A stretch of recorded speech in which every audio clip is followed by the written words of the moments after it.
On reçoit aujourd'hui Michèle Desrochers. Elle est humoriste. Elle sera de passage cette semaine, ce vendredi, à la salle Promutuelle des Arts de la Scène. Donc, pour présenter son tout premier spectacle en rodage. Bonjour, Michèle Desrochers. Bonjour, ben oui, en rodage, le mot surutilisé en humour qui signifie qu'on est encore en train de pratiquer, mais il est pas mal près, là, mon show. On s'approche de plus en plus du lancement puis de la première médiatique. Ben Donc, oui, c'est en rodage, mais c'est très bon. ben oui, mais c'est ça, c'est écrit rodage, mais les premières médiatiques, c'est à la mi-novembre, donc c'est quasiment demain, là. Donc, c'est pas mal prêt, oui. Tout le texte est prêt. Au niveau de la mise en scène aussi, on met les touches finales, décor, éclairage, là. Donc, il va peut-être manquer juste ça dans le spectacle à Montmagny. Sinon, ça avance très, très bien. Puis c'est un spectacle qui est pratiquement terminé. Non, c'est le premier spectacle solo, mais ça fait déjà un petit bout de temps que le public vous connaît, là. Quand même, je suis encore évidemment considérée comme dans la relève, mais j'ai eu des belles opportunités en télévision, donc c'est sûr que maintenant le grand public me reconnaît à l'épicerie. Quand je suis en train de tâter des oranges, on me dit un petit bonjour. Et dans les salles, par contre, les gens me découvrent parce que le spectacle, ben, c'est une forme qui est plus longue. Donc, en 1h20, on peut apprendre un peu plus les secrets derrière la personne qu'on a vue à la télévision, d'où je viens, puis où je m'en vais. Bien, l'humour, c'est arrivé quand même assez tard dans votre vie ou c'était quelque chose que vous aviez déjà comme visé très, très tôt?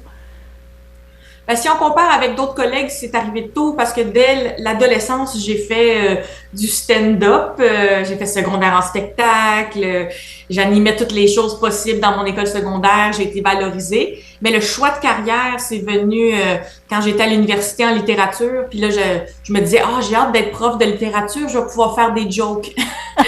Donc là, ça m'a mis la puce à l'oreille qu'il fallait que je réenligne mon chemin. Finalement, ça a été l'humour parce que j'aimais toujours faire rire. Ça faisait plus de 15 ans que je faisais de l'improvisation. Et donc, ça avait bien adapté le muscle d'aller chercher le rire.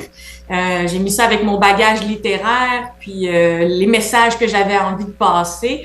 Puis ça s'est fait comme naturellement. Donc, maintenant, j'ai jamais de doute sur le choix de carrière que j'ai fait. Ben, vous avez parlé de votre penchant pour la littérature, la carrière littéraire et tout ça, mais c'est vraiment tout public là, pour le spectacle. Les gens n'ont pas à avoir peur, ça ne sera pas juste des références à Proust. Non, c'est ça. Il y a peut-être quelques blagues, mais c'est pas de l'humour sur la littérature. La littérature, pour moi, c'est plus resté comme une boîte à outils. Le choix des mots en humour, tu sais, on l'aura vu chez certains de nos grands humoristes, par exemple comme Louis-José Hood, aller chercher le mot drôle, le mot juste.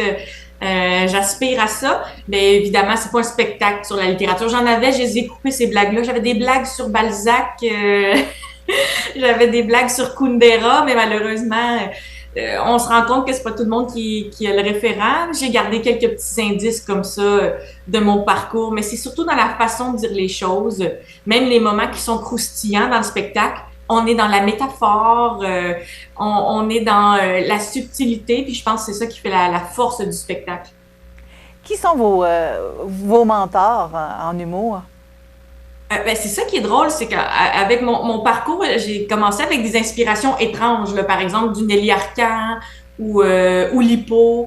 Après ça, quand je suis tombée en humour, j'ai toujours aimé Fred Pellerin. J'aime aussi Sam Breton, Simon Leblanc. Puis dans l'humour, disons, le plus moderne, plus contemporain, évidemment Virginie Fortin, Christine Morancy, toutes ces femmes-là qui ont pavé le chemin pour qu'on voit de plus en plus de représentations puis de bons spectacles féminins. Ben, je voulais en parler justement avec vous de la place de la femme en humour. Est-ce que vous trouvez que la femme a suffisamment de place aujourd'hui comparativement à autrefois? Oui, elle en a plus. Je pense que la femme aussi s'épanouit plus on lui donne de place et c'est comme une belle roue qui tourne.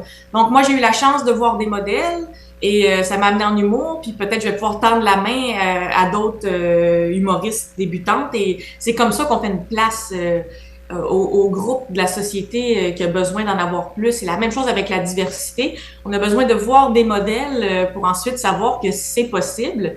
Donc, je pense que la place de la femme, elle a grandi et ça nous permet de nous épanouir. J'ai surtout beaucoup de fierté. Cette année, ce sera 2 femmes qui animent le Gala des Oliviers. L'année passée, c'était Kat Levac. Vraiment, je sens qu'on est en train de prendre notre place et que c'est que du positif. Pensez-vous qu'il y a une différence entre l'humour masculin et l'humour féminin? Non, et j'en parle dans le spectacle d'ailleurs. Le spectacle pratiquement termine sur cette réflexion-là. Une de mes blagues où une fois un membre du public est venu me dire qu'il l'avait comprise, même si c'est une blague féminine. Les gens sont capables de faire une petite traduction dans leur tête qui permettent à tous de comprendre. Puis je pense qu'on en ressent grandi de ça. Les gens n'ont pas besoin d'être exactement comme l'humoriste pour venir au spectacle. Et il y a une belle diversité dans les salles. Parfois, je suis émue sur la scène de voir que j'ai tous âges, évidemment des hommes, des femmes, des gens de la communauté LGBT. Il y a de tout dans ma salle. Et j'aime penser que je fais un humour qui est rassembleur parce que souvent, on se met comme toutes sur la même longueur d'onde, on se met au diapason. Et moi, je me dis, est-ce que je fais de l'humour ou je me pars une secte? Je sais pas, mais il y a quelque chose d'extrêmement doux et rassembleur avec mon public dans l'échange. Vous avez choisi comme titre de spectacle Pelote. Pourquoi? Comme ça, il n'y a pas de doute que c'est de l'humour féminin, hein? Mais évidemment, c'est un double sens, comme beaucoup de choses dans mon humour. Pelote, c'est pas du tout un spectacle qui est vulgaire. En fait, c'est un clin d'œil à mon petit côté vieille dame. Moi, j'ai 28 ans, mais depuis que je suis enfant, on me parle de ma vieille âme tout le temps. Les gens me disent « Oh mon Dieu, t'as les yeux creux, on dirait que t'as vécu la guerre. » Donc, je suis partie de ça. L'idée de la matante aussi. Moi, j'ai envie de prendre soin de mon public, leur donner des petits verres d'eau, des petits becs et joues. Donc, j'ai décidé d'exploiter ça. Puis évidemment, j'ai caché un petit double sens pour mon public qui me connaît parce que de temps à autre, j'aime faire des clins d'œil un petit peu plus croustillants. Mais ce qui ressort le plus de ça, c'est que c'est un spectacle tricoté par la vieille dame que j'ai à l'intérieur, tout en étant une jeune femme de 28 ans, tous ensemble. Donc, on va inviter les gens à amener leur petite laine, comme vous le dites, dans l'annonce pour présenter le spectacle et dans l'invitation. Ce sera le vendredi 6 octobre à la salle Promutuelle que vous pourrez entendre le spectacle Pelote de Michel Desrochers. Premier one-woman show en rodage, mais je vous dirais que c'est pas mal fignolé déjà. Merci beaucoup. Merci infiniment. Oui, amenez-la la petite laine parce que tu sais, une salle de spectacle, là, des fois, ils craignent ça, la climatisation, puis tu as des regrets à partir de la moitié du spectacle. Donc, ça va être un plaisir de vous voir tous au spectacle.